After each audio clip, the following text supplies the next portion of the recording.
All right, first thing on the agenda is the Community College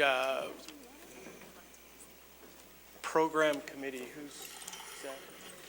Oh, this is our committee. See, we changed the names and I get confused. Regent Hamilton.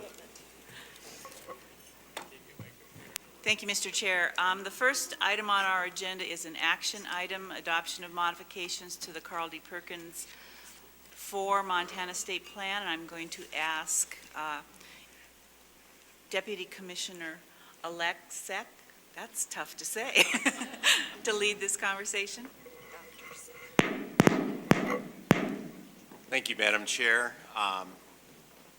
Under the Carl D. Perkins 4 provision, there is a provision for each state to consolidate, if they wish, their Title II Tech Prep funds into the Title I General Perkins funds, and that was made available under the 2006 legislation. Since 2006, approximately 26 states have done this, and it has been done as an effort to create one coordinating structure, resulting in overall improved coordination and less duplicative reporting.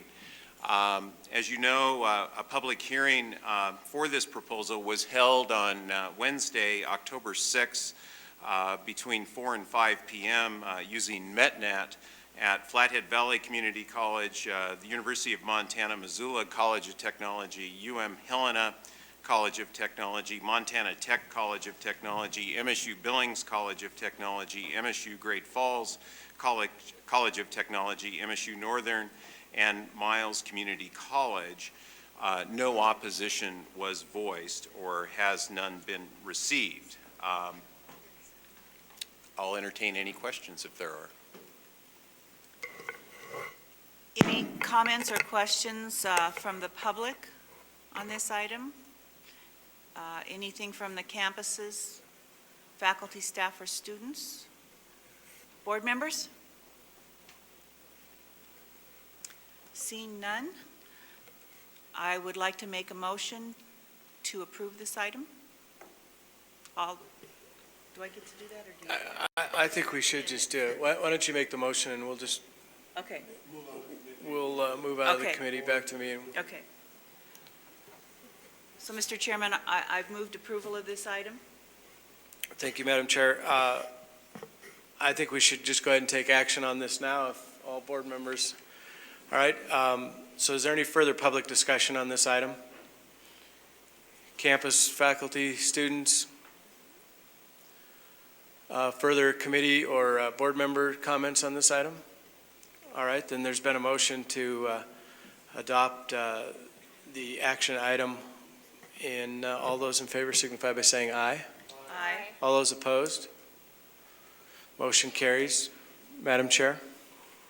Thank you, Mr. Chairman. We'll move on to our consent agenda items. We have 5 items on the agenda. The first is a report on the White House Summit on Community Colleges. We were privileged to have Regent Pease and President Karis attend this meeting, and we're going to invite President Karis. Oh, sorry. No consent, all information. That's all information. Regent Pease.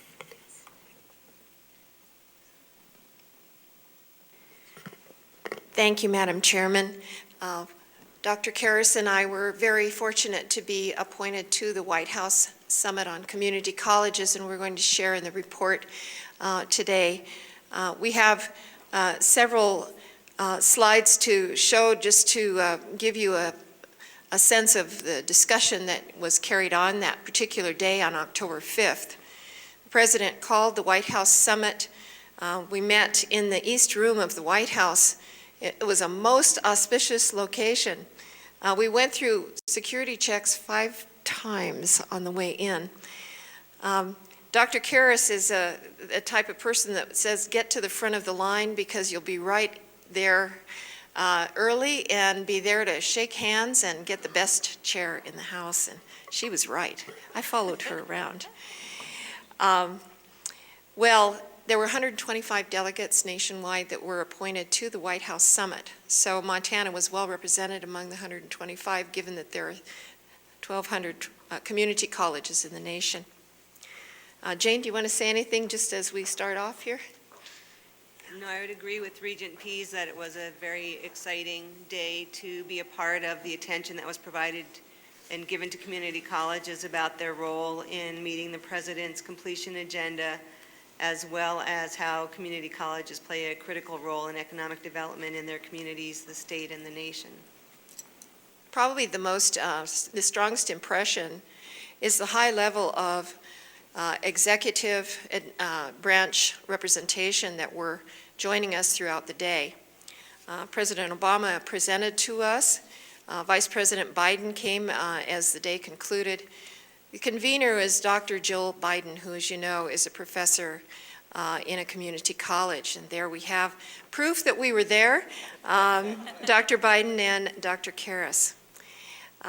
And we were able to tour around throughout the White House without any tour guides. We just had the reign of the place.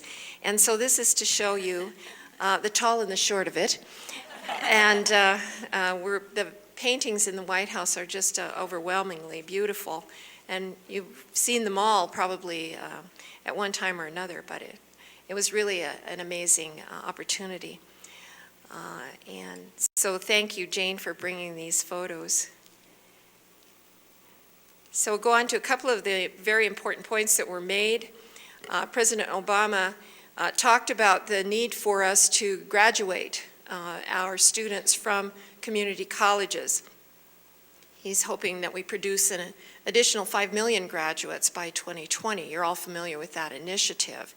And to spotlight two-year institutions that are more important than ever in the country's competitiveness. He said community colleges are the unsung heroes of America's education system, that we don't get credit, the credit that community colleges deserve. They may not get the same resources as other schools, but they provide a gateway to millions of Americans to good jobs and a better life. He said we're in a fight for the future, a fight that depends on education. Global competitors such as India and China aren't cutting education spending, and doing so in the United States would be like unilaterally disarming our troops right as they head to the front lines. These are some of the quotes that I jotted down, but what I was most impressed with was the importance he placed on community colleges by organizing this summit. He was joined, you can go to the next slide, the convener, Dr. Jill Biden, who of course herself has been a professor in a community college. She says that community colleges are the way to a new future for America, opening doors to the middle class. She said the president is committed to increasing college graduates. Community colleges are at the center of the way to a better economy, and they have the power to change lives. We need to get students into colleges and then keep them there. She talked about retaining students till they've completed certificates and degrees so that they can have the kinds of credentials they need to move into the workforce. Jane, do you want to pick up on the next couple? I'd just like to add too that it really began with a student telling his story of how he started at a community college and where he's gone and what it meant to him. And we were able to hear from a number of students, and I think the message is the students tell the story better than anybody about how education transforms their lives and helps them give back to their communities from which they came and those to which they go. So that was one of the most gratifying things for me. Melinda Gates was there and spoke about the Gates Foundation's Completion by Design initiative, and they'll be funding 9 states to look at how to improve community college initiatives. Many of the secretaries of the different departments were there. Secretary of Education, Arnie Duncan, the Secretary of Labor, Hilda Solis was there as well. Maybe you can go to the next slide, if you will. There's some of the points by Dr. Hilda Solis, the Secretary of Labor. One of the things featured at the summit was a partnership between labor and education for Skills for America's Future. They're expecting that the states will have an opportunity to propose perhaps as many as $2.5 million in STEPS initiatives for this very purpose. Community colleges and industry, and of course from the Secretary of Labor, really emphasizing partnerships where there's reciprocity. The states must lend support to that. I'm not sure that it's in matching dollars, but certainly to promote the partnerships and their formation. Talking about flexible delivery models and career pathways actually leading to employment. That would be the emphasis of that. That includes internships and apprenticeships. And the challenges includes, some of the challenge areas they talked about, that she talked about, was the need for academic remediation, support for colleges to build the capacities to have these effective partnerships. Maybe there's a couple more, you want to make a couple more remarks there? You can perhaps go to the next slide. So a little more on this, go ahead. There were a lot of individuals who spoke. Penny Pritzker also spoke about the Skills for America's Future, and I think one of the things we took away is that the focus really is on how community colleges can continue to serve and better serve many of the students through open access and quality education and helping them move on either into the workforce or to get a 4-year and then graduate degree, whatever they choose to do. But that some of the next steps, I know since that meeting, Secretary Duncan will be having a virtual summit this spring, and the Department of Education is planning to hold some regional summits as well on community colleges, using this as a model to engage more individuals around the country to move this agenda forward. A couple of remarks that Secretary Duncan said was that community colleges serve students who are older and what we've typically called non-traditional, and he said we've got to get over that terminology. They are our students, and separating them into different groups is no longer appropriate. He also said that colleges, community colleges, have been serving students in the older age, family responsible students from the beginning, but that they are our lion's share of the students in the future. So talking about terminology and how we bring services to bear to help experience success with those students. Could you go to the next slide? They organized all the people that attended the summit into roundtables, and these are the ones that all of us were assigned to, one or the other. My assignment had to do with financial aid, and Dr. Karis, yours was too. I was on the Pathway to Baccalaureate discussion roundtable. So they had members of the White House staff convening and facilitating each of these roundtables, and there were about maybe 20 members to each roundtable. You can go to the next slide. I'm a good note taker, but I didn't get all the notes from all the roundtables, but just to show you at least notes from 4 of them. And Jane, since you were on the transfer breakout, maybe you can talk about that. Yes, the transfer breakout session, we had a good, diverse participants with some 4-year college presidents, community college presidents, students, business and industry representatives to talk about pathways to transfer. And we spoke about some of the challenges that students face, which you can see here on the slide, as well as some of the solutions and how we can better work to help students be successful. One of the things I found very satisfying was many of the things that other colleges were talking about are things that we in Montana have already addressed and have met those challenges and are better serving our students in that way. So another one of the roundtables was on community colleges and partnerships with industry. And the method that they used was a focus group method, looking at challenges. So the challenges they identified there was that students require remediation. The support is needed to build capacities. And to serve the 21st century community college student, state funding has its limits. Credit needs to be streamlined, a broad perception that undervalues community colleges. Those are some of the challenges. And some of the solutions that were named: formal partnerships will provide reciprocity. The state must lend support.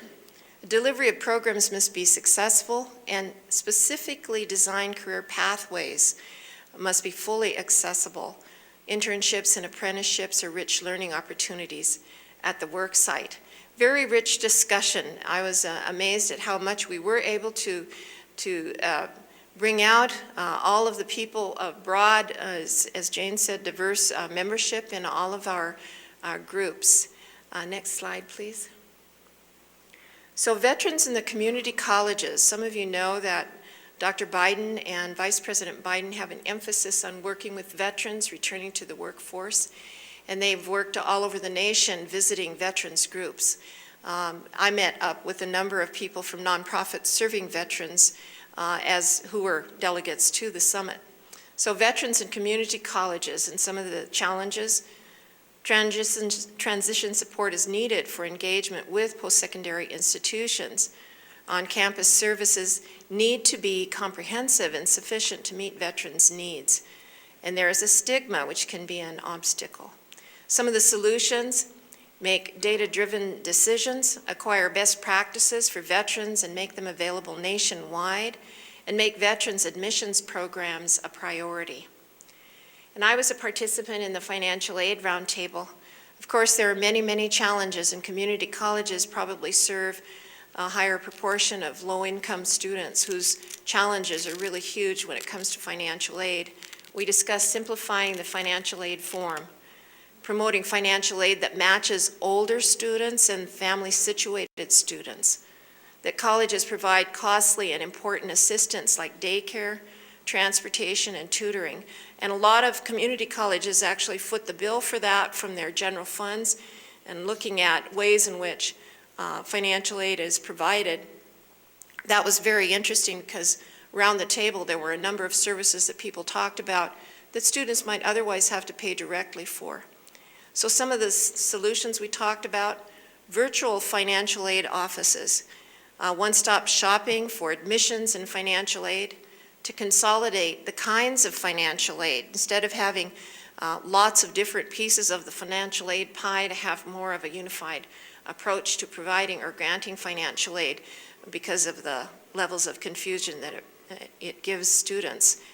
And emphasize the affordability of community colleges. There were a number of people who said that community colleges are among the best kept secrets, and that students often don't seek community colleges simply because they don't know about them. Families aren't aware of them, and that they're so affordable, especially for first-generation students. And families situated in low-income students and their families. The whole idea of a public relations campaign, even nationally, to expand enrollment. So those are the roundtables from which I took notes. There were 2 others, and I was hoping that they would be sending them out, and I do think there will be a considerable document coming to all of us. We were also provided with a rather expanded packet of research on community colleges, and we had an opportunity to thoroughly discuss all of this material in our discussions with those who attended. It was a full day-long event, so we were very fortunate to have that opportunity. Jane, you want to say anything? I just would echo what Regent Pisa said, that it was a full day of discussion on some very interesting and important topics related to community colleges and student success, and it was an honor and a great privilege to be there and be a part of that conversation. We were especially, I think, beholden to our senators who were able to see through that Montana had good representation. I represented the tribal colleges, actually, of the nation, and Senator Baucus and Tester both had a role in making sure that we had a place at the table.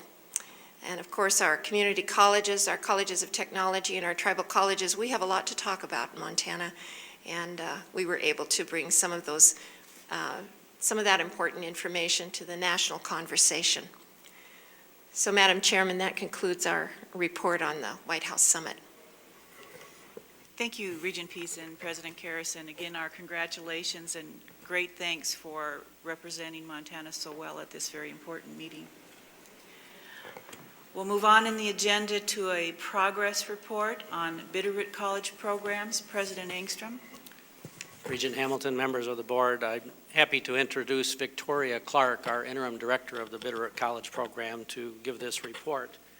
As she's making her way up to the podium, let me just make a quick comment. We are tremendously proud of what we consider a real success story with the Bitterroot College program, and that success has been dependent upon the very thing we've been talking quite a bit about here in the last few days, partnerships, bringing together the citizens of the Bitterroot Valley with the people here at the University of Montana. Nobody has been more important to building those partnerships than Tori Clark, who many of you know was associated with the Bitterroot Community College effort a couple of years ago, and she is such a strong advocate for bringing educational opportunities to citizens in the Bitterroot Valley, and our success simply would not have happened without Tori in the middle of this. So Tori, thank you. That was quite the introduction. I appreciate what you say when you say, Madam Chair, members of the board. It's wonderful to be here, and you know, I was thinking when you were talking about your visit to the White House, and you know, that's the biggest of the picture, and I think now we go to the very smallest of the picture. But it's interesting to see, you know, what can we do on the ground in terms of starting things. And President Engstrom is right that this has just been a tremendous year for our community, and how we have interacted with the University of Montana and the University of Montana College of Technology, and it really, I think, shows that you just always look ahead. You know, you push forward. And the things that I would like to mention in terms of what's happened over the year with the Bitterroot College program, you know, we had gone into this last year with the intent that this was going to be a year of planning. And although we did do some significant planning, and we had the MUS report, which I think you have access to from the packet, that really the operations got ahead of us. But in the end, that's a good thing. I think now we know what we need to do.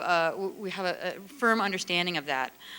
And in terms of the year then, in terms of operation, really the theme was growth, and which is exciting. And different things that we saw were, first, our increase in just our number of classes from 6 to 20.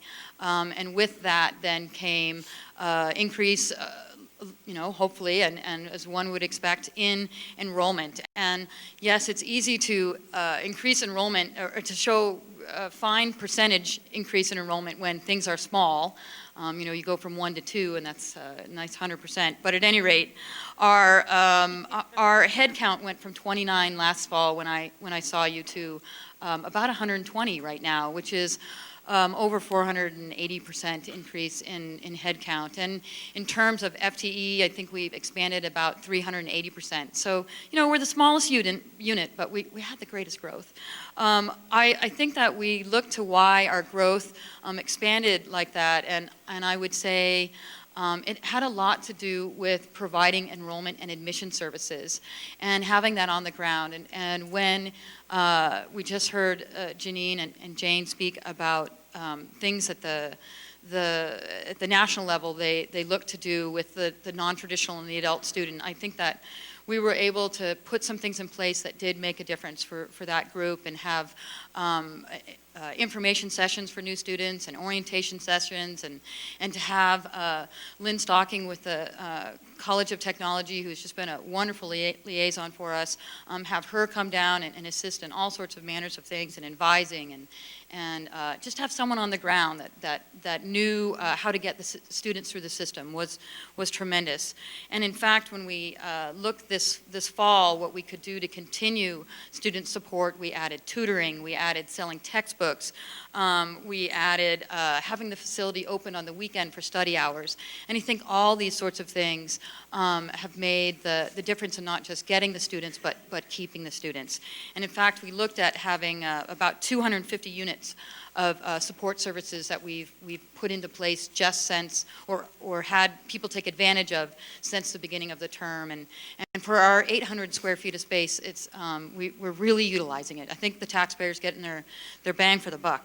In terms of other things that we've been growing, that bridge to higher education, we've been looking at continuing education, non-credit education.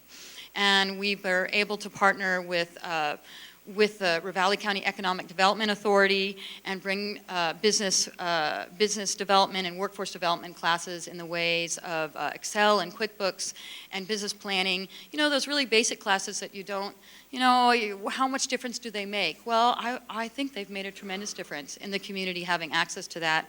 And we've seen over 100 people participate in those classes, and that's been exciting. Another piece of the continuing education puzzle that we were able to develop was a partnership with the University of Montana Continuing Education, and they have brought down, with the wonderful collaboration of Dean Sharon Alexander out of Continuing Education up at the UM.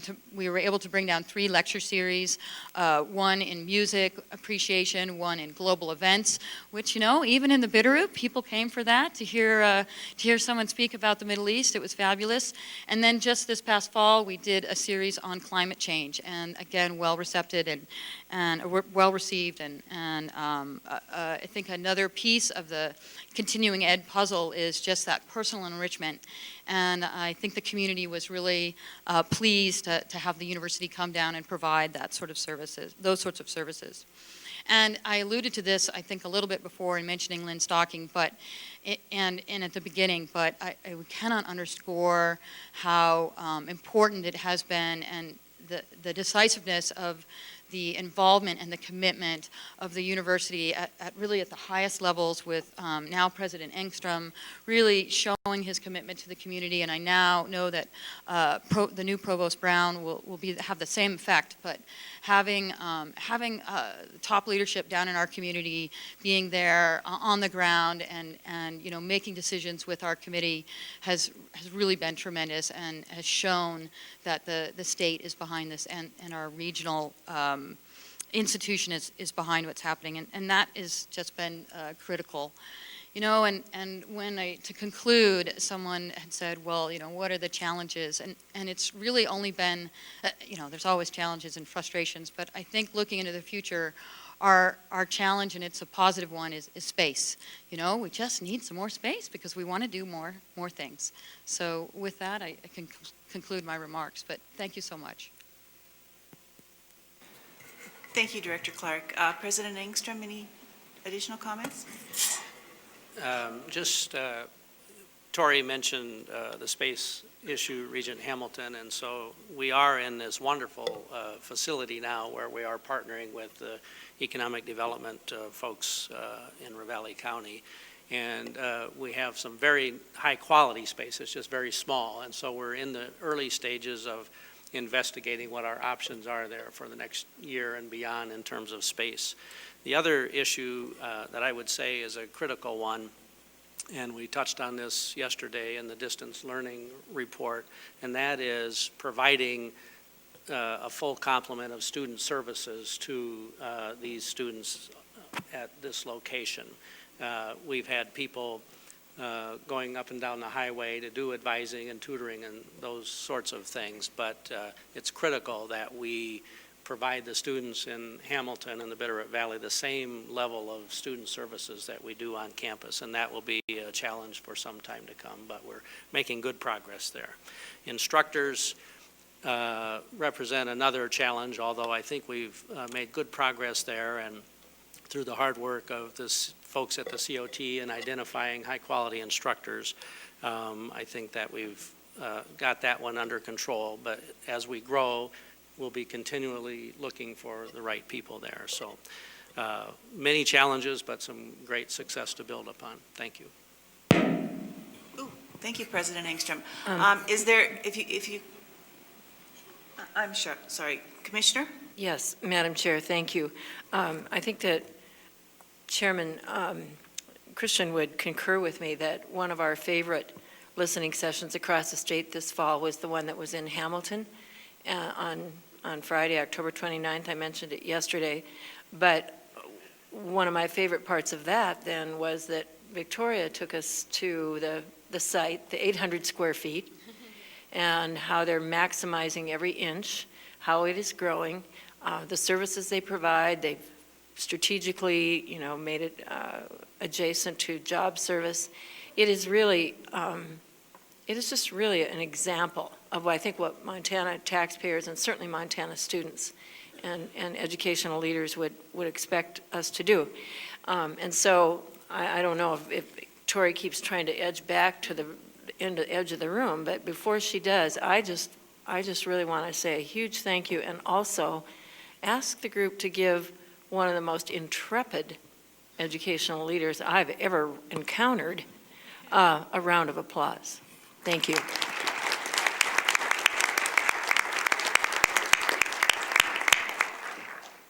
Thank you. Thank you. Thank you, Commissioner. Do we have any comments or questions from the board on this information item? Seeing none, thank you again, Ms. Clark, and we'll move on to College Now update. Dr. Sack. Oh, I'll take it first if I may, Oh. and then pass the baton to our incoming Deputy Commissioner. Is that okay with you, John? I do have the baton, as a matter of fact. I would like to say that several of us, including John and Joyce and others, just returned from the Lumina conference, and the head of the Lumina Foundation, Jamie Marasotis, came up to me and said, we keep hearing about the challenges and yet the sort of stick-to-it and can-do attitude you have with College Now and the support of lifting the community college education in the way that Janine and Jane were describing certainly gets national momentum behind it. And he said, we would like to give Montana more national press for what you're accomplishing with College Now. So that was encouraging. Our grant certainly has, we have an RFP out right now to get more publicity and communication. So that'll be positive. Just to touch briefly, the conversations that I hope you'll mention, John, having to do with, working with the tribal colleges and the regions, however they get defined. That's one of your challenges coming in, is that I think will be a huge one, and you'll be in the right place at the right time to make that sort of regional collaboration work. And advanced dual enrollment early college that we heard so much about on our listening sessions, to take where we are in Montana when it comes to developmental education, quit pointing fingers, and just work together with our colleagues in K-12, whether it's with Common Core standards or with best models such have been tested out by Tennessee and and other states in terms of helping students who need to get past a couple bumps in the road and get them in, and so that they're not taking 6 years to finish college or 3 years when they could be taking 1 or 2 or 3, or 3 or 4. And finally, there's a great deal of interest in what we might do with that idea we've been floating of a virtual community college. And I'm reminded of a phrase, Daniel, from you in one of our phone meetings last summer. Let's see what we can do to roll up our sleeves as a consortium, collaborative of community college providers in the state, and come up with our virtual college so that students in Montana can have their home campus but can draw from the online offerings all across the state. And I have full confidence that under this group of leaders that we have in 2-year and community college education, and now with under John, who wrote his dissertation on transformative community and technical college education in Maine and how they adjusted to their big changes, I think we're really poised, both in the state and with national assistance, to make some significant changes. So baton over to you, John. Thank you. Thank you, Commissioner and Madam Chair and members of the board.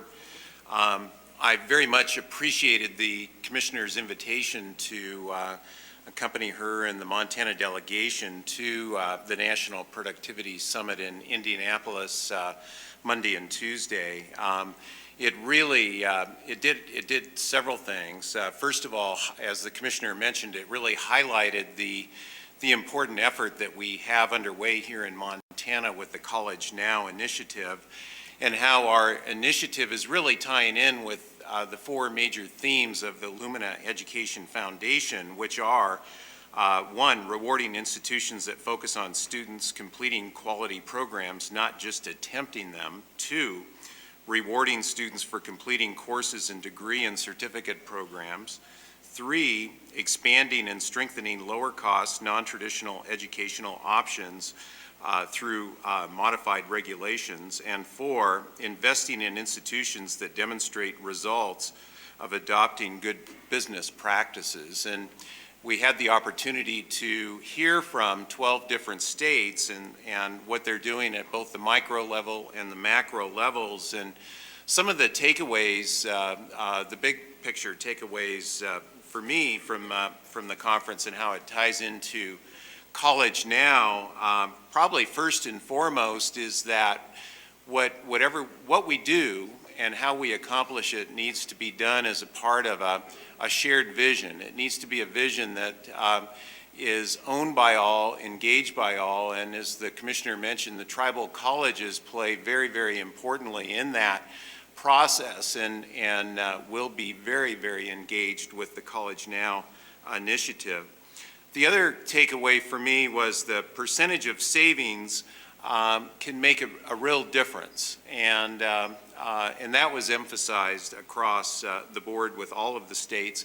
Montana, with our effort, is clearly not alone, and we are being recognized across the country, but we also are a part of a much larger movement that is focused on productivity and performance. Something else that was a takeaway for me was the importance of that other states are placing on credit for prior learning and engaging the adult learner who have been successful in careers but have not yet completed a degree, and creating metrics and quality measures which are frequently reported on and showing progress using, and the term at the conference was USA Today style tools and graphics, just to keep it in front of our population at all times, is to give them a sense of the progress that we're making, in our case with College Now. And then probably the overarching theme from the conference was that you have to have political will to really support a major change initiative. That said, a couple of things that we have coming up on the home front here with respect to College Now include, and the two-year leaders had an informal meeting yesterday at noon, and we have two meetings coming up, one in December coinciding with the Commissioner's leadership meeting to talk about the TIAACT Skills for America's Future grants that Regent Pease and President Karis discussed from the White House Summit. There will be a minimum of $2.5 million available for Montana and possibly more. And so the two-year leaders and the tribal college leaders will be meeting to have an initial meeting to discuss how we might pull together some statewide proposals, and we're thinking of possibly up to 3. And then in January, the two-year leaders and tribal college leaders and representatives from other interested partners will get together to discuss the regional hub concept and really start to bring that together and how we're going to move forward from there. So that concludes my report. Thank you, Dr. Seck. The next item on, I'm sorry, is any questions or comments from the board? Any public comment on this item? Seeing none, we'll move on to statewide themes. Commissioner? Deputy Commissioner. We're playing tag team this morning. I actually tried to get Regent Buchanan to take this, but he didn't bite. Tyler Trevor put this together for us just last week, and we pretty pretty excitedly put it into the agenda just to make note of the link of our 2-year and 4-year programs and how we are doing a really good job of keeping graduates in the workforce in Montana. And so if you look at this production, you find that we have 74% of our resident students graduating from the Montana University system found employment in Montana within 1 year of graduation. And this was the 2008-2009 graduating cohort. I think it's interesting to look that those certificate and associate degree programs are working in terms of getting our people into the workforce, but also our baccalaureate master's students and first professional students are finding work in Montana as well. And I know we had a comment this morning at breakfast of concern about whether we were really keeping our best and brightest, and I think this is the kind of evidence that we need to say that we are able to find places for people to work in Montana as long as we're preparing the workforce appropriately. I think the salary data are also interesting. It clearly says, at least for the time being, that PharmD is a good degree. You're probably, if you're interested in making money, and that the bachelor's degree may not make you as much money as some of the certificate degrees. So, it is interesting that degrees are about more than just jobs. They're also about avocations and becoming good citizens. But it's always fun to take a look at what happens with the economics of those degrees. If there are any questions, they'll go to Regent Buchanan, and otherwise, I'll stop here. Thank you, Deputy Commissioner Moe. Regent Buchanan? Thank you, Deputy Commissioner Moe, for throwing me under the proverbial bus. This did surface as conversation yesterday after a comment expressed by Dean Schaefer in our program review conversation, trying to identify criteria, metrics, things that we can identify as a demonstration of value for degree delivery and programs that we have. And this is one focus with the healthcare, but I do want to elevate that conversation and demonstrate that we do have the ability and quite a story to tell for folks that are grabbing certificates, grabbing degrees. And it makes me think about the big picture a little bit and things that I think that our system has the opportunity to lead in. Sitting in on a few accreditation processes, I'm overwhelmed. It shocks me how much focus in the accreditation process is put on how we manage our systems and how little is put on the outcomes, the students, job placements, and things like that. And I know you all serve on these accreditation committees or part of leadership in those, and these things are the things that we as taxpayers care about. We care that our students, our children, our graduates, people we're helping get through education, find jobs.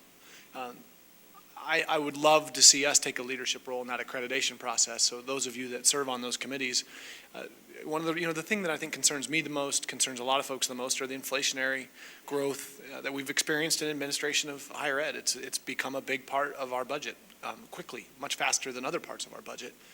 And at the end of the day, I think it's driven by the accreditation process, because 60%, 70% of the questions I've watched in those processes is how do you manage the system? And I don't think that's the right approach. I think I'm a person that believes you have an outcome goal, you have a direction you're trying to go. How you're getting there is not near as relevant as how well you're getting there, the outcome. And these types of slides and the conversation that Joe touched on yesterday, I want us to talk more about those, because I think it illustrates with data and with a high level of confidence to the citizens of the state that our money is being extremely well spent here, and the students that do receive these degrees and these certificates are active participants in our economy immediately. These numbers are a couple years old. It's going to be interesting to see with the current economy what 09 and 10 look like, and of course moving forward the next couple of years. But Joe, thank you very much for kind of shedding light on something that is absolutely imperative in our program review process, and that's the outcome. What are our students doing with the degrees that they're receiving? Thank you. Thank you, Regent Buchanan. Just a comment, because I think you're absolutely right. I've watched the accreditation process for over 10 years now, and there has been a growing emphasis on academic outcomes at all of these degree levels. A real focus, and probably one of the main drivers of the changes in the standards for the Northwest Association.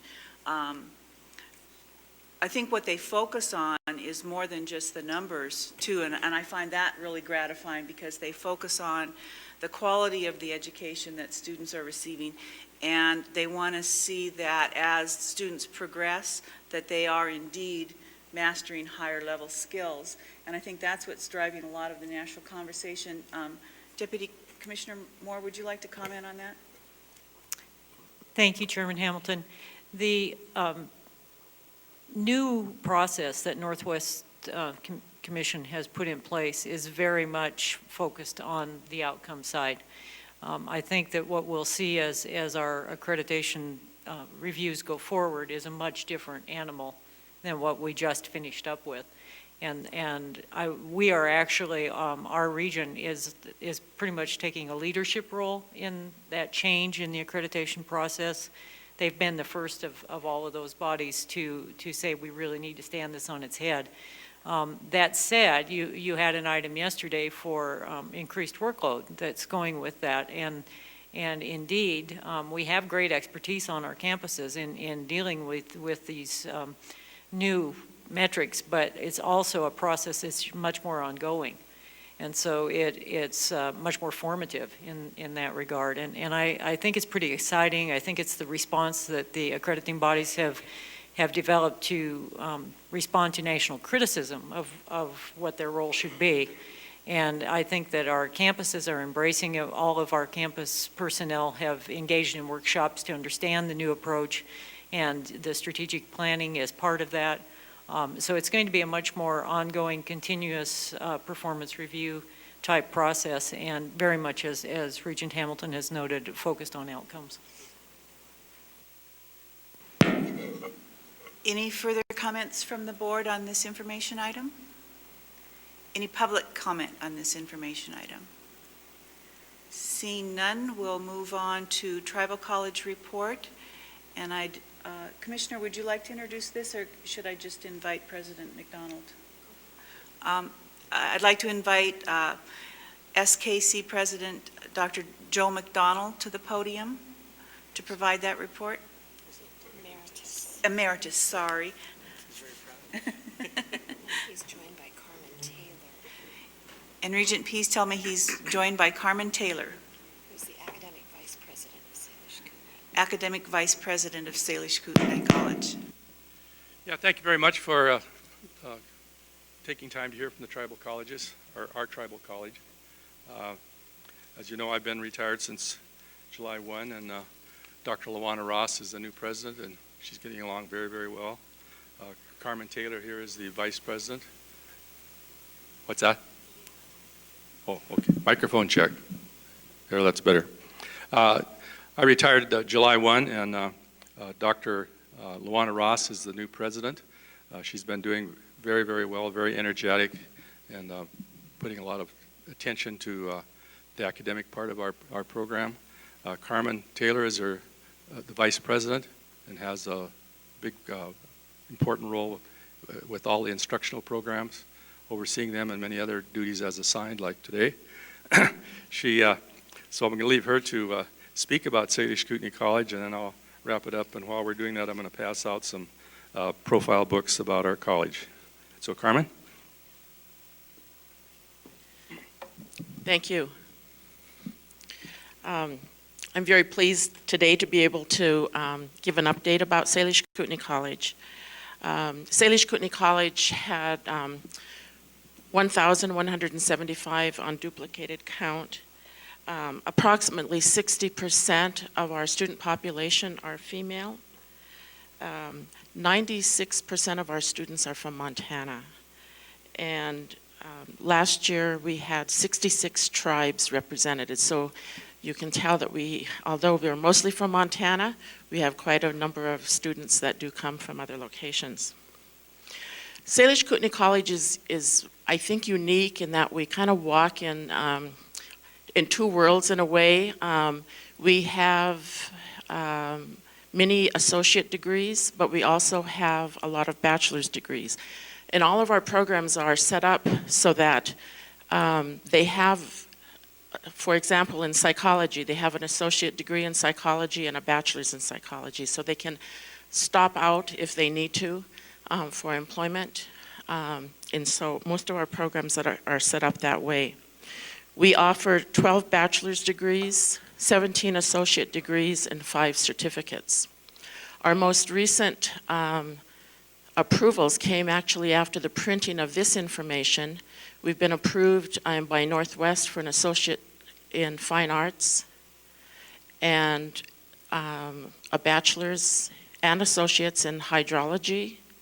And just this last week, we received word that we were approved for this same in life sciences. We have satellite campuses on the Colville Reservation and on the Spokane Reservation in the state of Washington. Those reservations are hoping to eventually become standalone campuses with their own accreditation, but we have been working with them. We have a Lumina grant and a Walmart Foundation grant, and so we have a campus-wide effort to be looking at developmental studies issues. And so we're, I think, really beginning to gather some good data, and we are hoping to be able to address those issues. One of the most recent things that we did is a comprehensive survey with the Confederated Salish and Kootenai tribes and all of their employees. We had nearly a 60% return on that, so we are trying to help them determine what are some of the educational needs of their employees. Many of those have attended Salish Kootenai College in the past and are wanting to return to update their skills. Nearly 70% of our students are first-generation college students. And so that provides us, I guess, some unique challenges as well.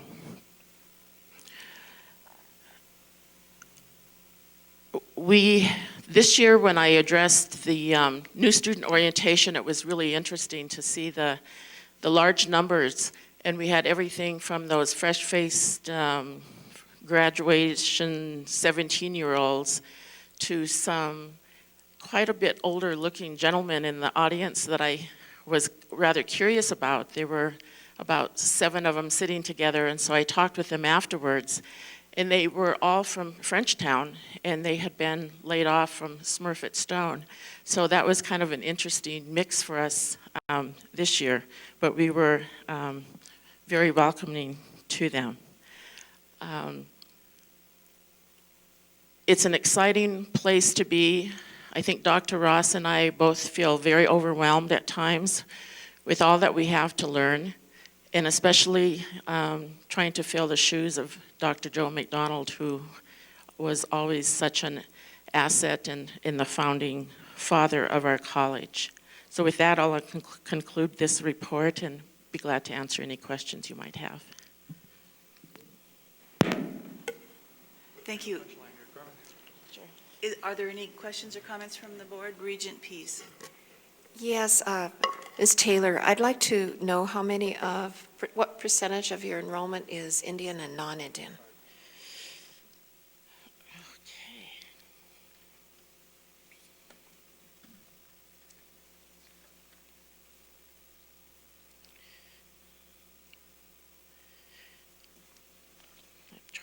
I'm sorry, I don't have that right at my fingertips. Okay. What is it?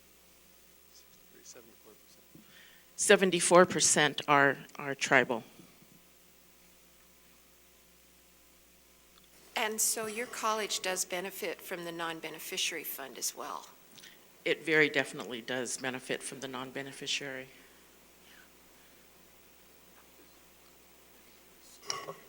Does descendant, does that mean not enrolled Native American, but descendant from? Is that what that's suggesting? It means that they have a parent enrolled. Okay. Yeah.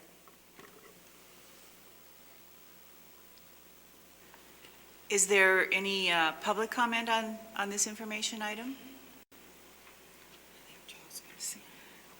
We say this, the non-beneficiary has been very, very important. We always had a large count of non-beneficiary, around 260, but last year the federal law was changed so we can count descendants, first-generation descendants, as for our funding source from the federal government. So that reduced our count then to, I think last year was like 155 of non-beneficiary. But it's very, very important to serve these students. And I think it's, we're providing access and to that area. And I know the university's close and Flathead Valley's close, but you drive around the lake in the wintertime or you drive Evero Hill in the wintertime, it's not a lot of fun. And then so we provide that, and we also provide bus transportation for them too, from all the way from Evero and all the way from Elmo and Hot Springs and so forth, so that they can have a bus ride to school if they so choose. So I really appreciate, I'm serving now as on the foundation board, one of my post-retirement activities, and so I'm going to be working with the college and assisting Carmen and President Ross in seeking non-beneficiary funding again and making the trek. So we appreciate the cooperation from the university system and the Board of Regents and all that. And if you could let us know, keep us posted when we should be over there, when we can put a good word in for not only non-beneficiary but the whole system, we'd certainly do that. So thank you very much. Thank you, Dr. McDonald. Regent McLean. Thank you for your presentation. I know one of your newer programs is your BS in elementary education, and I was just wondering if you could tell us a little bit about your enrollment in that degree program, because I think it's so exciting, and the educator prep work that's being done on your campus is very innovative, and I know it is under great leadership. So I was just wondering about your enrollment. I believe we have about 77 students enrolled in that. It is one of our higher number of participants. Dr. Odell does a great job. We finally are placing some students in local public schools, which hasn't happened before. We're getting very good feedback from those principals about the caliber of teachers, that we are turning out. One of our recent additions also was the addition of a Bachelor of Science in Secondary Education. And so Cindy Dr. Odell is overseeing that as well. We have 11 students that entered that program this fall. Chairman Christian? Yes, President McDonald and Carmen, we've always helped with advocating for non-beneficiary funding. The board certainly did in putting it into our budget as a decision package. I'd like to ask just a little bit more about that so that I can advocate as informed as I can. On your chart, in terms of the descendants, are they considered non-beneficiary, or not? No, they're not non-beneficiary. Okay, and secondly, in terms of the amount of funding, I don't know if you've had a chance to look at it pretty closely, but it looks like it'll match up pretty well with your needs and those of the other tribal colleges across the state? Yes, it looks that would meet that $3,015 or whatever it is, $14. Okay, and finally, if I may, Madam Chair, I thought some of the best advice we got yesterday from Policy Advisor Dan Villa to the students was, and you don't need any lessons in this really, but in those midweeks of January when we're working together at the Appropriations Joint Subcommittee, he said 3 memorable words to the students: pack the house. And I think we should do that on the days. I think faculty and students and tribal colleges, and on the days that we have, and frankly, as they consider Section E of the budget, we're all interested, I think, in speaking of, as the governor presented, a unified budget, in our colleagues in the Historical Society, which helped us so much with those wonderful tribal college histories, with the the other schools and educational entities in Section E. So I think that we should really amp up and pledge to do that with you as colleagues, and hope that we'll have, that we'll work together for the full budget throughout. Yeah, we identify students from each department. We ask the department heads to identify non-beneficiary students that would be willing to come and speak, and so we have a cadre of them.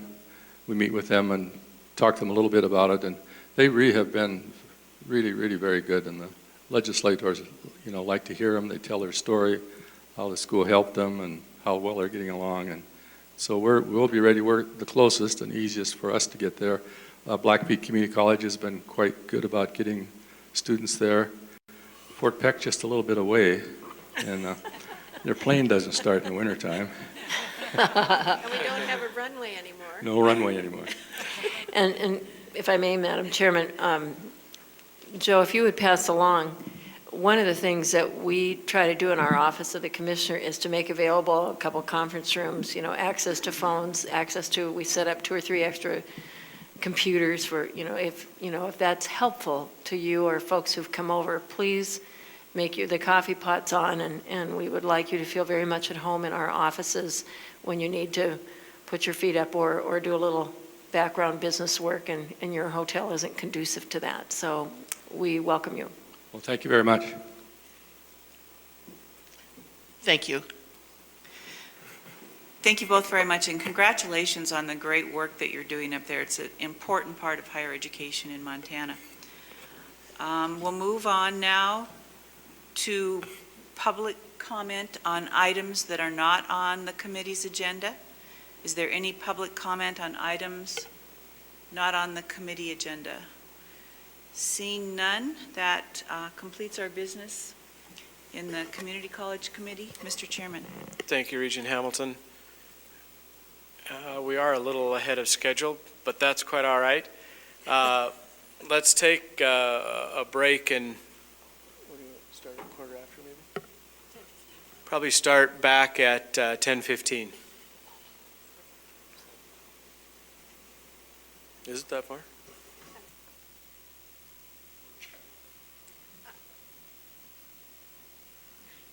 All right, we'll start back at 10 o'clock.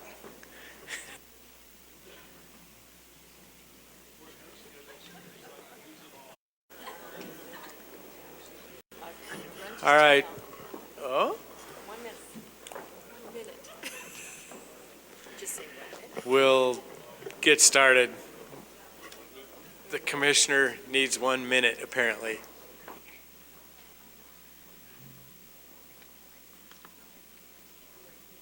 And you'll be glad to know it has to do with football, so it's extremely important.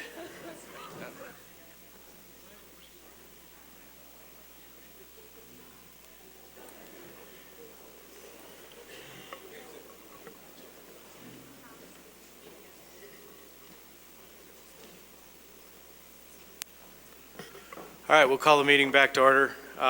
We'd like to say one more time, thank you to the KUSM group and Montana PBS for helping us put this meeting online. I really do think it creates some efficiencies for us in that we can leave a few people at home and they can still stay in touch, but it also creates access to the public, which I think is extremely important. So thank you to Montana PBS, Michael Ballard, Tyson, Zach running cameras on both sides. Michael also did share that some important news that there is a Mission Mountain Wood Band documentary that will air on December 7th. And I know Mary Moe isn't here, but we'll have to get her the word because that's a big deal. And he did win a couple Emmys for his work on that documentary. So we look forward to that. Thank them for being here. We're ready to move back into our committee reports then, starting with Regent Barrett. Or not. No, sorry. Starting with Regent Buchanan. Thanks, Chairman Christian. This brings the Administrative Budget and Audit Oversight Committee to order. The first item of business is the consent agenda. At this time, are there any items on this agenda that any member of the board would like to take down and discuss individually? Great, then it would be so moved that we adopt the consent agenda. Any discussion among regents? Any discussion from campus leaders, faculty, anybody? Any public comment on any items on the consent agenda? Seeing none, Mr. Chairman, we pass it forward as a motion. Thank you, Regent Buchanan. We have on the floor a motion before us for consent items A through H. All those in favor signify by saying aye. Aye. All those opposed, same sign. The consent agenda passes. Regent Buchanan. Great, thank you. Yesterday, with the great discussion on all of the items in the action agenda, I would ask that we only ask for more comment if it's questions or anything's pulled out individually. So first is action item A, approval of the National Solar Office grant proposal authorizing MSU Bozeman the potential bonding capacity if and when they are successful in bidding for the NSO solar project. Any members of the board comments or questions related to this project? Any member of campuses? Any public comment on this item? Seeing none, Mr. Chairman, let's move forward. Item A. Thank you, Regent Buchanan. We have before us a motion to approve action item A on the agenda. All those in favor signify by saying aye. Aye. All those opposed? Motion carries. Regent Buchanan.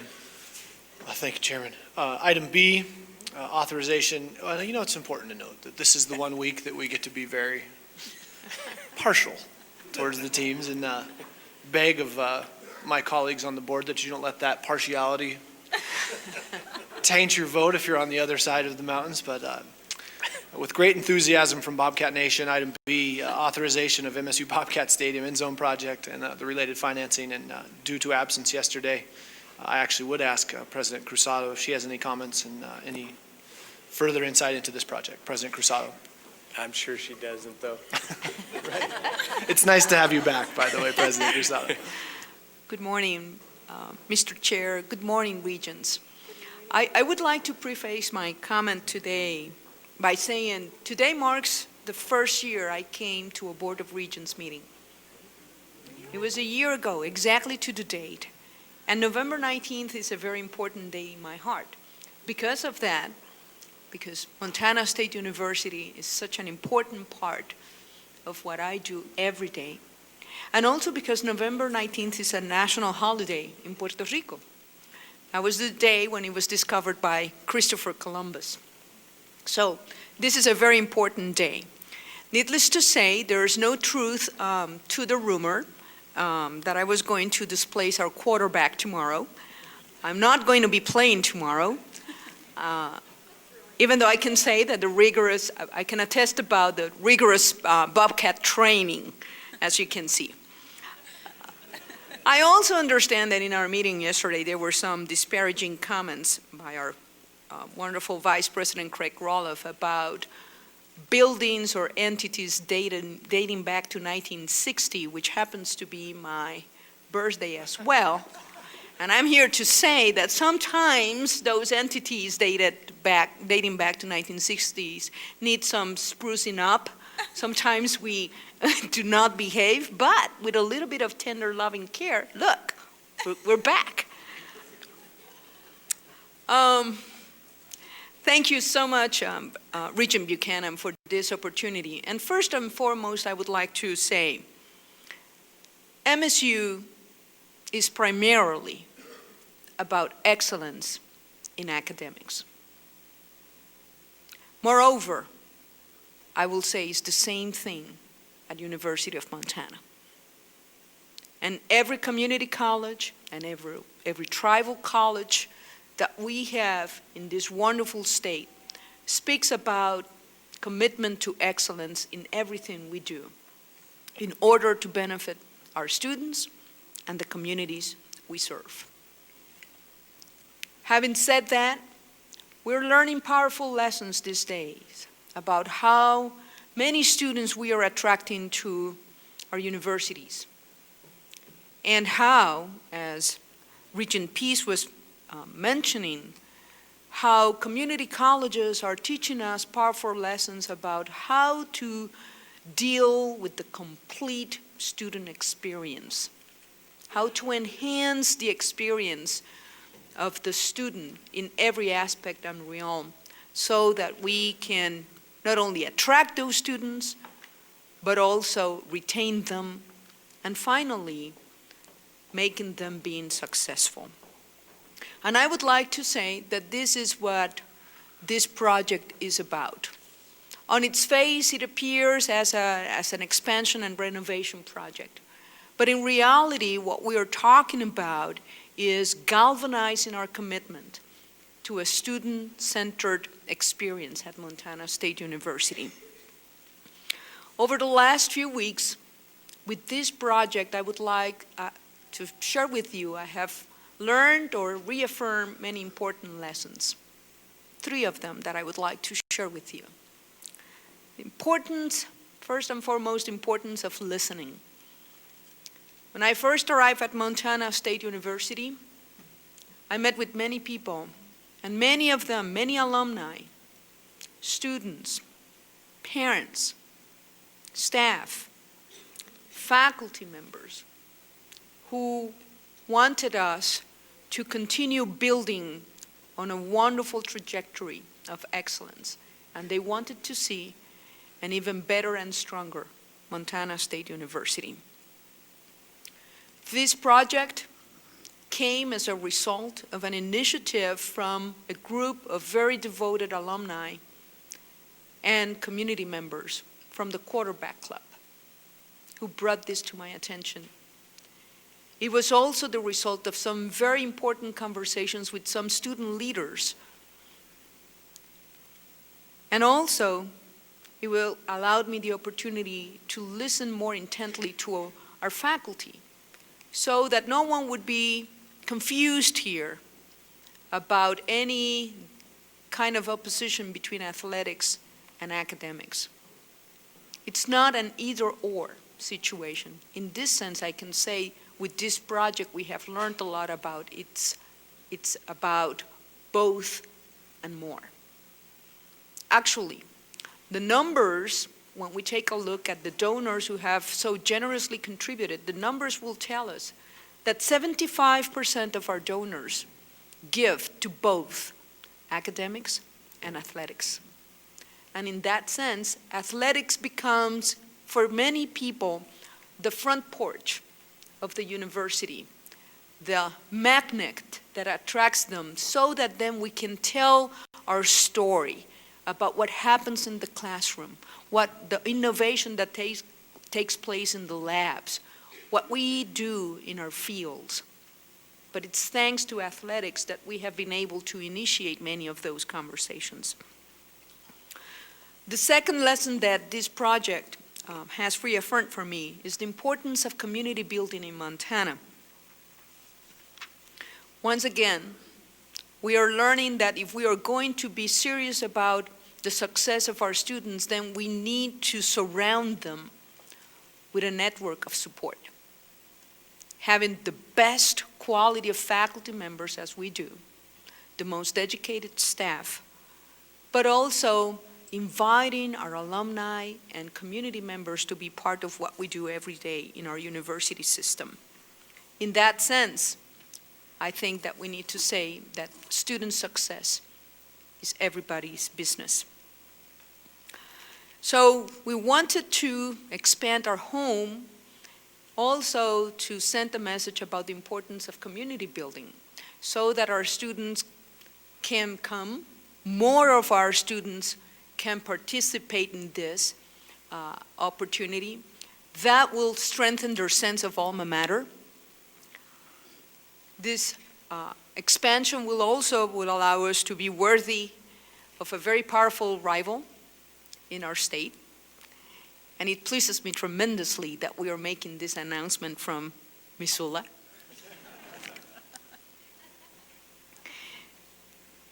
And the third powerful lesson has been the importance of generosity.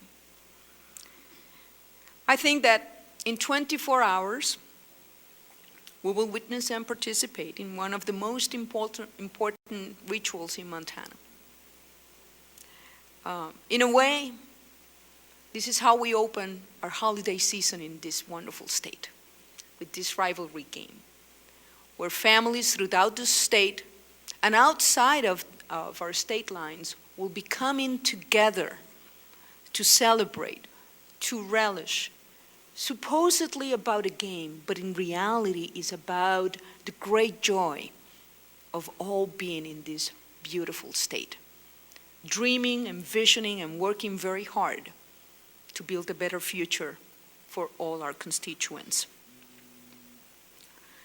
But if that is true in 24 hours, a week from today we will be celebrating Thanksgiving. And I think it's appropriate for me to say, I have so many people to thank for bringing this project to your attention. If you allow me, I would like to list some of them briefly. I would like to thank Larry Asheim. Larry, who leads the quarterback club, it's the son of a very important bobcat, Tori Asheim, our director of extension. And you have heard me talk insistently about the importance of our tripartite mission as a land-grant university that compels us to excellence every day in everything we do, excellence in teaching, research, and outreach and extension. And Tori was one exemplary servant to this university who expanded services through extension in every corner in this wonderful state. And in addition to that, he was a passionate Bobcat fan. Actually, I have learned that if you called the Asheim family, Tori would always answer the phone, and instead of saying hello, he would say, "Go Cats." So Larry is here with us today, and I would like to thank him for bringing this opportunity to our attention. Also, I think that you are aware that a month ago, we opened this fundraising campaign. And it was with a very generous gift, a $1 million gift from an anonymous donor. Just think about it. This is a naming opportunity. So many people would have loved to use this to name that facility, the student section, after them. But this person decided not to use his or her name, but rather to immortalize the student section under the name of one, or I should say, the person who has been the biggest bobcat ever. Someone who brought immense glory as a student and student athlete. The only 3 first-time All-American player that we have had in Montana State University, the winningest coach, and certainly a legend, Coach Sonny Holland, who's also with us today. I also need to say, this project would not have been possible without the vision, the support of our students. And I need to say, I met with our student leadership for about 2 hours, and I came away absolutely mesmerized by their leadership capacity, by the way in which they were analyzing the project, asking tough questions, but more importantly, thinking about their fellow students in the future. And we were talking about how this project, it's not about adding more seats in the end. It's about building a stronger university. I'm sure that yesterday you had an opportunity to hear that with the expansion of these seats, now we will generate an additional $280,000 that will go to student scholarships. So this is what we are all about. Also, the foundation, MSU Foundation, the foundation board have been absolutely wonderful in this effort. They were the ones who translated this into a project that makes sense. When we took the image of a football game and we needed to have a touchdown, and we have done it in a way that it's absolutely historic. and marvelous. So, it's a wonderful day at Montana State University, and in that spirit of generosity and thankfulness, I also would like to thank the Board of Regents of Montana State University once again for giving me the opportunity to participate and be a part of this spectacular university system. So it's a good day in this neighborhood, and with that I stand for questions about this project or anything else you have today. Thank you, President Cruzado. Comments or questions from members of the board? I'd just make one in following up from yesterday. We did miss you yesterday, and your foundation director did a fantastic job of outlining and responding to both questions and concerns related to such a big project, and his leadership and the leadership of other members of your campus certainly deserve recognition for the focus, the quickness in which you've been able to rally the support and the vision. How this complements academics is one that certainly the University of Montana and their fan base and alumni recognize. We certainly do on our end of the mountains too, and to see a real longtime friend of mine, someone I have a tremendous amount of respect for, Mr. Osheim here, and Coach Holland, who exemplifies athletic excellence to the nth degree, travel over to support this is just a testament to what you're getting done in Bozeman, President Cruzado, and we're just thrilled about it. Any comments or questions from members of the campuses? Mr. Engstrom. Regent Buchanan, members of the board, President Cruzado, thank you. Great to have you back today, President Cruzado. And I just wanted to say how supportive we are of this effort. I have been joking for the past few weeks about how President Cruzado and I have agreed to collaborate everywhere except on the athletic field. But the fact is, even that is a collaboration. I want to tell you briefly about a meeting that President Cruzado and I had with the rest of the presidents from the Big Sky Athletic Conference a couple of weeks ago down in Salt Lake City. It was an overnight retreat, and apparently one of the first times they had done that as a group of presidents. And it was a very healthy discussion about how we can strengthen the Big Sky Conference and FCS athletics in a general sense. And I very much appreciated at that meeting the support of President Cruzado in helping us work through our decision that we had a few weeks ago. And I just wanted to let you all know that even on the football field, it is a collaboration of a different sort. So thank you. Thank you. Thank you, President Engstrom. I think I remember it was 2 years ago, your athletic director pointed out that the transition in the Big Sky Conference at the president level was pretty big. I think of the campuses, all but one was welcoming a new president in the next couple of years. And recent discussions related to your invitation to the WAC. I look at us, these two schools in Montana, as dominant players in this conference and in the division, and beg of you to provide the leadership to help this conference only strengthen, and count on you to do it and know you'll do it. Thanks for your comments, Royce. Other comments or questions? Or Sheila, Commissioner Stearns. Sheila's fine. Thank you, Regent Buchanan. I would like to say that after yesterday's discussion of this, that I don't know on what text list I am or email list, but I got a note saying, MSU students, text your donation to Easy Stadium. And I thought, you know, I have over the years from time to time made a donation to Washington Grizzly Stadium, and yet many a time I've been a guest at Montana State University for their games, and so I checked with the other Grizz in my family, and who has also enjoyed being a guest and being part, frankly, as his parents were, of both the, you know, of the sort of the university family in writ large of many campuses in the state. And he said, oh yeah, that's a good idea. Hal, are you here? Okay, Hal, I've written a check and you're not going to faint back there because I'm going to pass it over to Waded, and it says, to the MSU Foundation, and it's for the stadium campaign. You okay with that, Hal? It's family funds. Okay.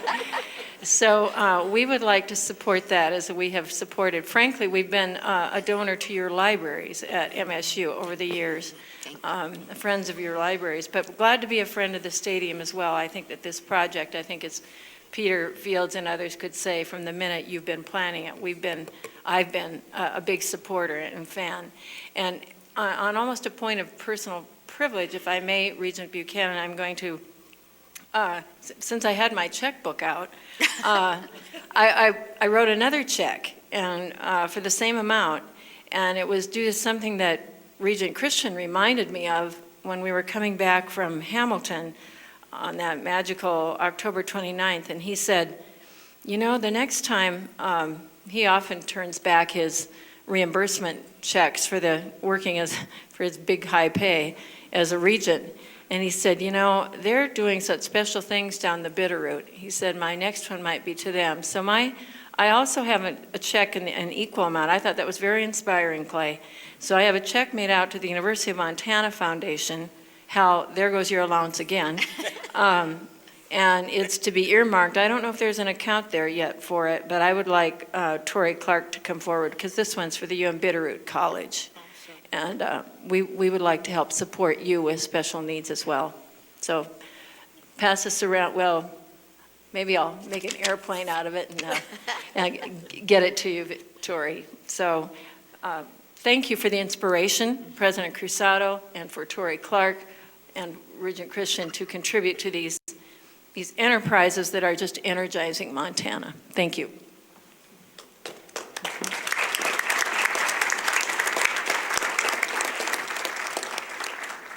Thank you, Commissioner Stearns. As far as item B, any other public comment or, thank you, Regent Pease. Well, thank you, Chairman Buchanan. I come from a family of many student athletes, being a student many years ago myself. But I think excellence in athletics is extremely important. Our athletes put out their utmost, and we have a lot to celebrate in their effort and their time on our behalf. We go a long way on their efforts. And so I'd just like to thank you for taking a place in that kind of celebration and support. Thank you so much. Regent Hamilton. Thank you, Chairman Buchanan. I think that this project has just been phenomenal. The effort and the spirit and the energy it's produced. My hope is, I'm kind of a quasi-football fan, but my hope is that this same energy and enthusiasm will translate into real community support in Bozeman for students and academics. And I know that that's President Waded's intention. I had concerns yesterday about the money side of things. Anytime you're building buildings on donations, it's a risky business. We had a little talk about risk this morning at breakfast. And I'm comfortable that this is a very responsible business plan. And I was very pleased to hear yesterday that there is no intention on the part of the campus to go back to the students. If they have to go to a Plan B situation, that they will again go back to their fans and supporters, and I think that's a very responsible approach. So again, the best of luck in your future fundraising, and what's the next phase? 2 more, or? Well, now we're going for 2. Going for 2, there you go. Going for 2. And remember this, 20222 in your text will allow you a contribution of $10. If not, we have pledge forms for everybody here this morning. And we're going to make this happen this weekend. Good information to have. Thank you. Thank you, Regent Hamilton. Thanks, Regent Hamilton. Regent Bourne-Paul. So I too would like to echo that. I believe that that a huge component of athletics on a university campus is really bringing community together, and I would like to share just a quick anecdote of that as well, and it involves one of our Bobcats, Larry Osheim. And when we were going through this process and garnering student support, a part of this project is that the students are giving up their seats to contribute to this project, and instead are moving to the end zone, which is giving up great real estate to really contribute to this awesome vision that Dr. Cruzado is leading. And I was very humbled and surprised when I got a phone call from Larry Osheim to ensure that, that students were being heard and students were being listened to and that students were being advocated for on this project. And I was very appreciative of that phone call, Larry, and I think it just shows the support that our community has for our students and really, you know, what this tiny portion, this tiny piece of the university, this football stadium really can do to a university. So thank you very much, Dr. Cruzado, for your leadership. Thank you, Regent Board. Regent Christian. Oh, I thought we were going to vote at I some thought you were point. joining this love fest as well. I don't know, we're going to have to get out tissue if we don't get going. Any other public comment? Any other public comment related to this agenda item? Seeing none, is with great pleasure to pass to you, Chairman Christian, as a motion, the authorization to approve MSU Bobcat Stadium expansion. Thank you, Regent Buchanan. Mr. Chairman, just a point of personal privilege. I realize our rules do not require a second, but I would like to second that motion. All right, any thirds? Is there any further public comment on this item? Any further comment from the campus, faculty, students, staff? Further from board members? Yeah. All right, then I will call, we have a motion before us to approve action item B on our agenda. All those in favor signify by saying aye. Aye. All those opposed? Motion carries. Regent Buchanan. Thanks, Chairman Christian. Item C, renovation in the Renee Library Commons at MSU Bozeman. Thoroughly discussed yesterday. Are there questions or concerns or comments from members of the board? Any member of campus leadership with any comments? Public comment related to this item? Also with great privilege, Chairman Christian, we pass it forward as a motion to be approved, the renovation project at the Renee Library. Thank you, Regent Buchanan. We have before us, board members, motion to approve action item C on our agenda. All those in favor signify by saying aye. Aye. All those opposed, same sign. Motion carries. Regent Buchanan. Thank you. Item D on the action item, renovation at the Leon Johnson Hall, also at MSU Bozeman. Any comments, questions from anybody on the board? Any members of the campus community? Any public comment related to item D? Seeing none, pass it back to you, Chairman Christian, for approval. Item D, the renovation at Leon Johnson Hall at MSU Bozeman. Members of the board, we have before us a motion to approve action item D on our agenda. All those in favor signify by saying aye. Aye. Aye. All those opposed? Motion carries. Regent Buchanan. Item E, presented yesterday, matching funds of the Montana Technology Enterprise, known as Montech, here in Missoula. Any comments from members of the board related to this item? Questions? Members of the campus communities? Any public comment related to this item? Seeing none, Chairman Christian, we move it forward for approval. Item E. Members of the board, you have before you a motion to approve action item E. All those in favor signify by saying aye. Aye. Opposed, same sign. Motion carries. Regent Buchanan. Mr. Chairman, may I interrupt? I see that a long and old friend, Sonny Holland, is preparing to leave the room with a Bobcat contingent. Sonny, we did not get to recognize you. I apologize for that. Now that I see you, let's all give Sonny Holland a shout out. Thank you.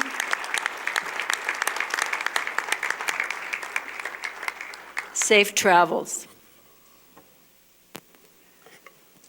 Final action item, item F, the revision of the policy statement on tuition regarding graduate students, teaching aides. Any questions or comments from members of the board? Any comments or questions from members of the campus community? Any public comment related to item F? Seeing none, Chairman Christian, make the motion for item F, the revision on tuition policy related to graduate students is moved. Members of the board, you have before you a motion to approve action item F. All those in favor signify by saying aye. Aye. All those opposed, same sign. Motion carries.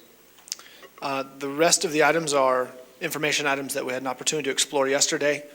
Following up on the good questions related to the biomass business plan, Regent Hamilton, Regent Barrett, Mr. Derringer is, we're prepared to, after the meeting today, visit and talk a little bit about that on the front end. So if you're interested, please join us look forward to that discussion. But with that, we have completed our business on the Administrative Budget and Audit Oversight Committee, and pass the gavel back to you, Chairman Christian. Thank you. Thank you.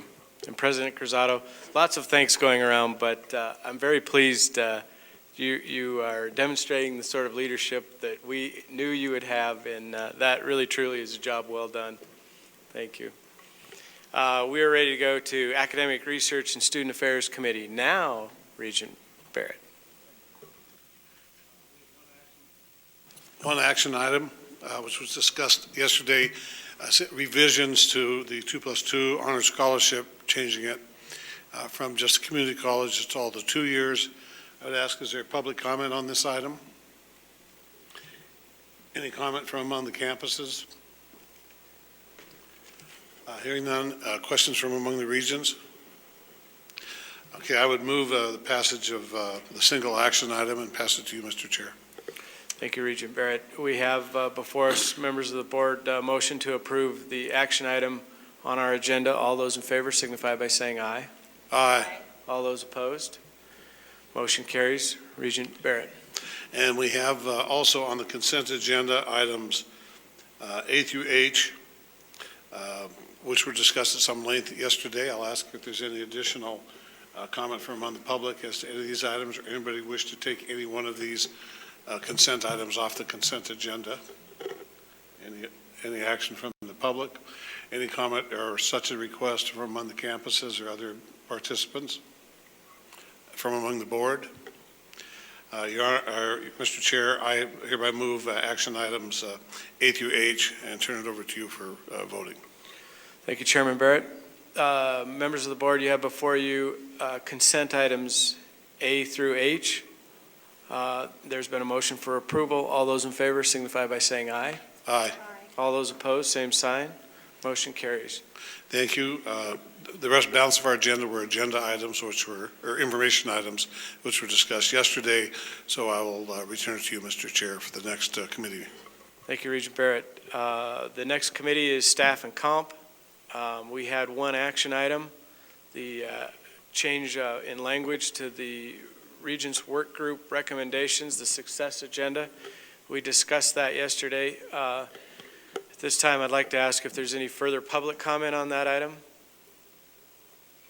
Further comment from campus, faculty, students? Is there further board comment? Regent Buchanan. Thank you, and thanks for recognizing the role of faculty and staff in the process. And I would encourage members of our faculty and staff across the system to use this as your formal and standing invitation into the process. And don't wait to be asked to participate. We're counting on your leadership. Thank you. Thank you, Regent Buchanan. I find the revision interesting because when it came up a meeting ago, we all sort of said, well, yeah, of course, we've always known they're the largest participant in it, but it is good to put it in writing, and I think it does help us state our message. So that's a very good change. Is there further comment on this item? Okay, members of the board, I would move then the approval of the action item on our agenda. All those in favor signify by saying aye. All those opposed, same sign. The motion carries. Members of the board, we also had a consent agenda, items A through E. We had some discussion about those. I would move at this time approval of items A through E. And I would ask if there's any public comment on any of these items. Is there any further discussion from campus leaders, faculty, students, participants?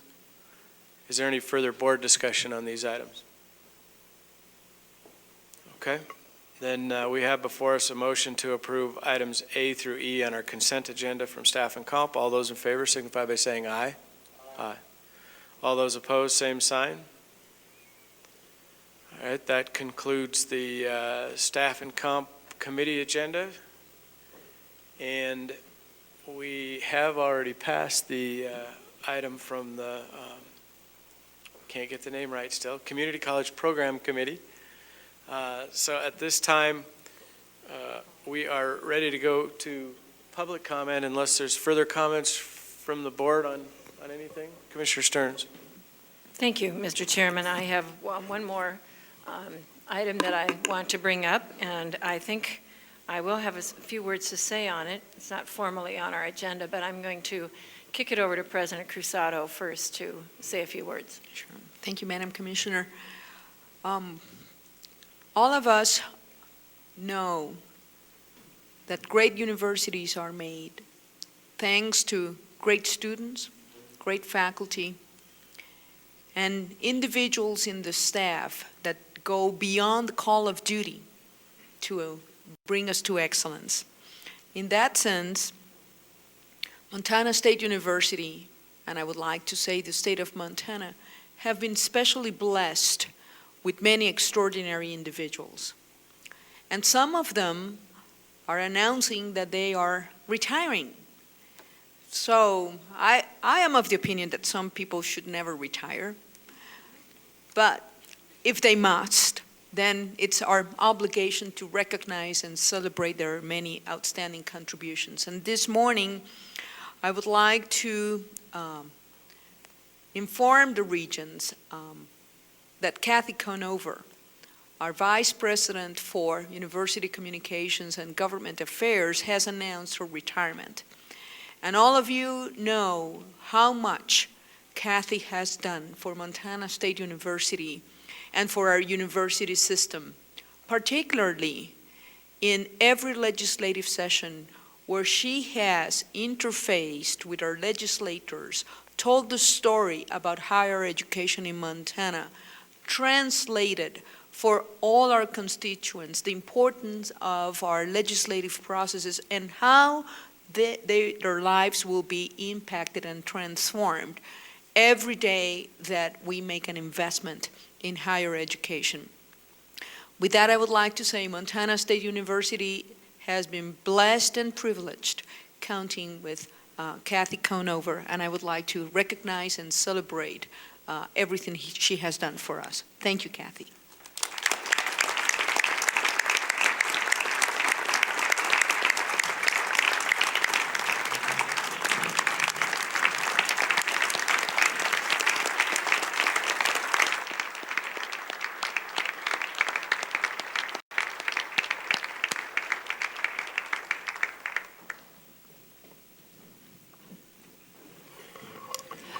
Thank you, President Cruzado.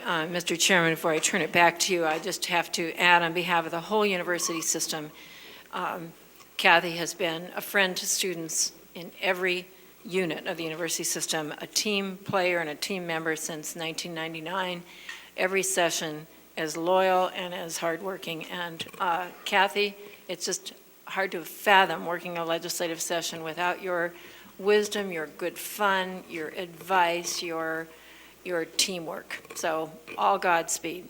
Thank you again. Thank you, Commissioner. Any other comments, board members? Any other? Regent Buchanan. I'm telling on one of your staff members, Commissioner Stearns, I noticed that Tyler's not here, and then I remembered he's in Helena because his son is in the state championship game tonight. He told me that he bought 26 tickets for his family to go. They're actually in Bozeman, and so that's another exciting event. And there's for football fans in the state of Montana, we're on the cusp of a pretty awesome weekend. So Tyler, good luck to you. Well, those of us from Bozeman might question that. The rivalries continue. Any other comments, board members? All right, then we are ready to call for public comment. Is there any public comment on items not on our agenda? Mr. Chairman, I do know that we have some faculty who absolutely plan to be here, and also 2 students. And I hope they're here because they had missed a little opportunity yesterday to give us a quick update on Montperg, and I said try to be here by 10:45 tomorrow. So I think we have some public comment from those 2 groups, and whoever's first should come forward to the podium.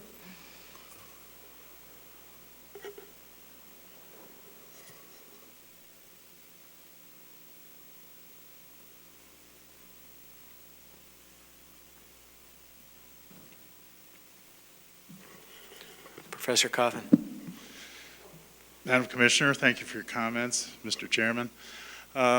Yesterday, we were pleased to support the Board of Regents and support the governor and try and draw the university community together in a unified effort to approach the legislature and advocate very strongly for our university system.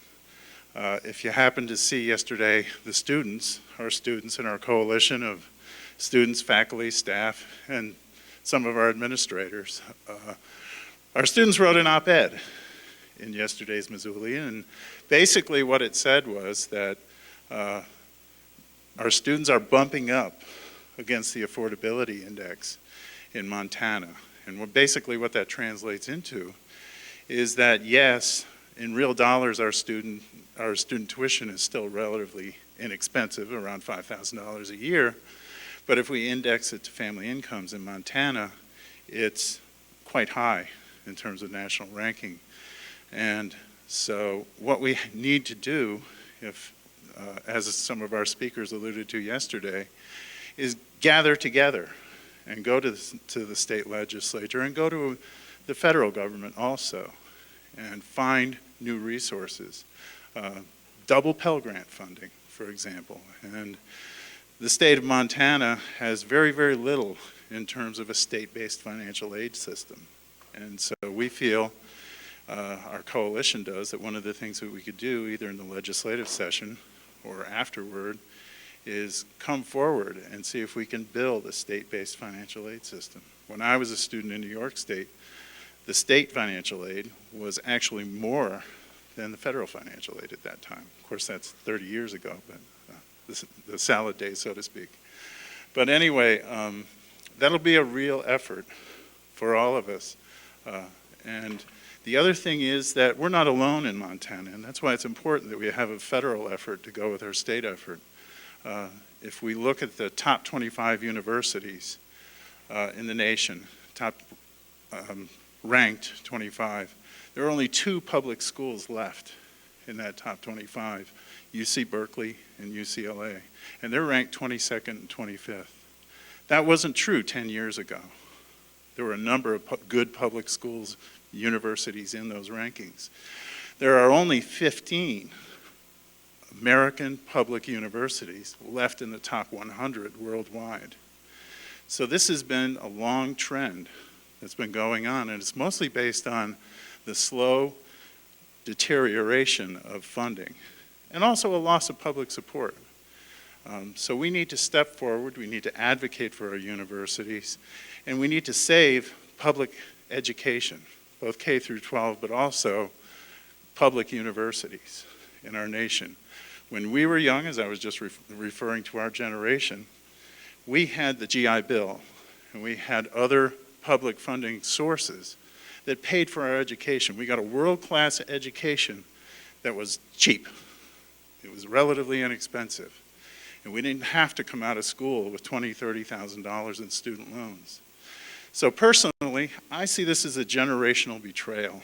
I see this as where our parents and grandparents were willing to pay the taxes to give us a world-class education that was affordable. And we all need to stand up now. Man up, baby boomers. Stand up and support our children and grandchildren so they can have the same opportunities as we did. Because a faltering public education system, particularly a university system, deprives people of equality and it deprives them of opportunity. So we're asking you, the Board of Regents, everyone in this room, to join our coalition, to join us and help us with your leadership, to go to the legislature, to walk the halls of Helena and the Capitol building, and support our efforts in forwarding public education, not only on the state level, but nationwide. It's really our obligation as a generation to do so. Thank you. Thank you. Professor Coffin.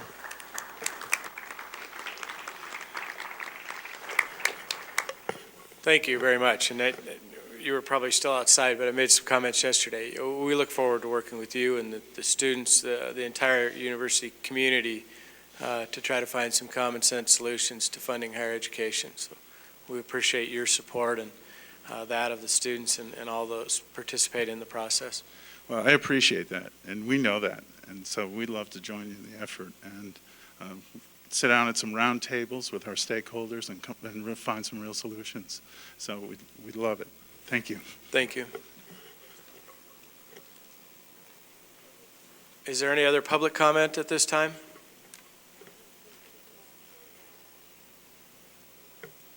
Please.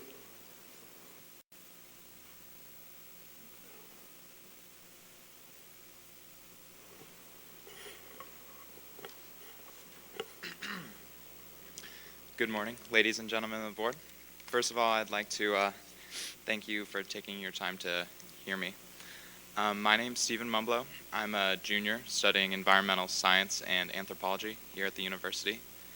And also, I'm interning with Montperg this semester, the Public Interest Research Group.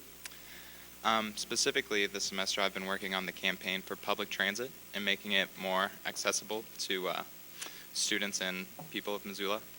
But also, I'd just like to tell you about some of the other great things that Montperg's been doing this semester. Oh, I'm sorry. Is that better? This past election, in the 48 hours before, we contacted 6,000 people to get them to pledge to vote, as well as get them to tell 5 of their friends and encourage them to vote. That really helped turn out a lot, and we were really proud of that. Also, Initiative I-164 was on the ballot, and we passed over 5,000 pieces of literature educating the people of Missoula, Kalispell, Whitefish, and Polson about this, and I-164 passed with the greatest margin in Montana history, I believe.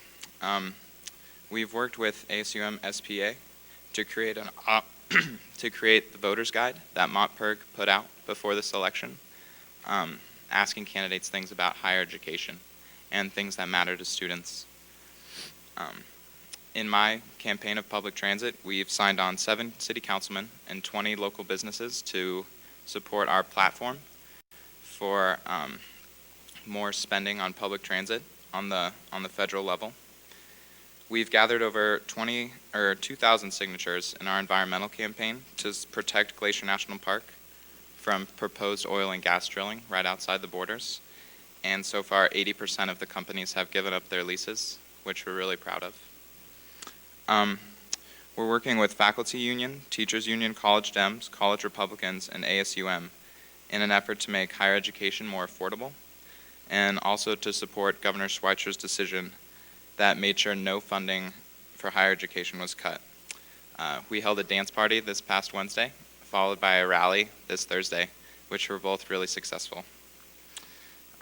So that's a little bit about our campaigns that we have been working on, but this upcoming semester, we have some great things going on. We're continuing our work with higher education, as well as taking on a hunger and homelessness campaign, working on that issue in the city, and also exploring getting glass recycling on campus for the university.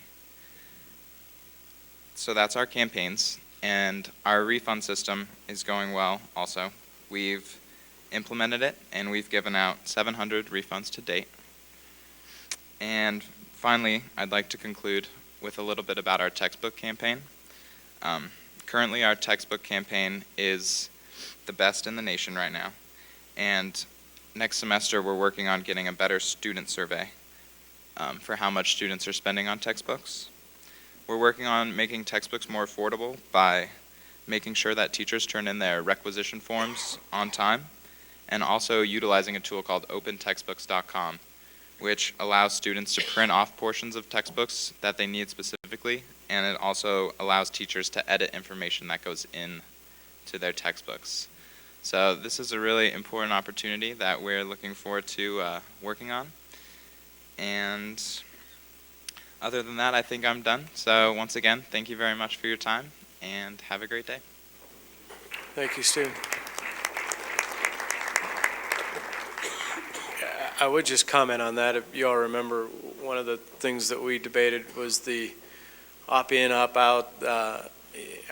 I think, and I've heard it from a number of people, that there was some real deliberate attempts to refund funds to those that didn't want to participate. And so I think they took us at our word on that, and they worked very hard to see that avenue was available to students that didn't want to participate. And they really are working within the spirit of how we approved it. So my congratulations to Montperk for the work they're doing and for respecting board direction on the refund policy.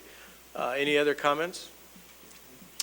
Is there any other public comment on items not on our agenda? Any other public comment on items not on our agenda?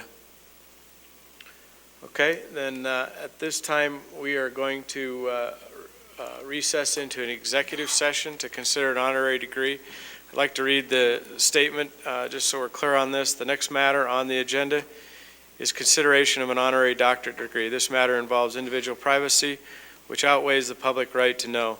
So for this discussion, the board will move to another room for an executive session of the board, which is closed to the public. Immediately following the executive session, I will adjourn this meeting entirely, and we will be done, ready for a football game. And thank you, Mr. Chairman. As members of the board, I think our executive session room is down at the end of the hall, and you'll find it. So I would, Mr. Chair, do you think in about give us 10 to 15 minutes to say our farewells and wrap up? So we'll. Might not be farewells, but we could say some goodbyes. Oh, goodbyes, yes. Thank you all.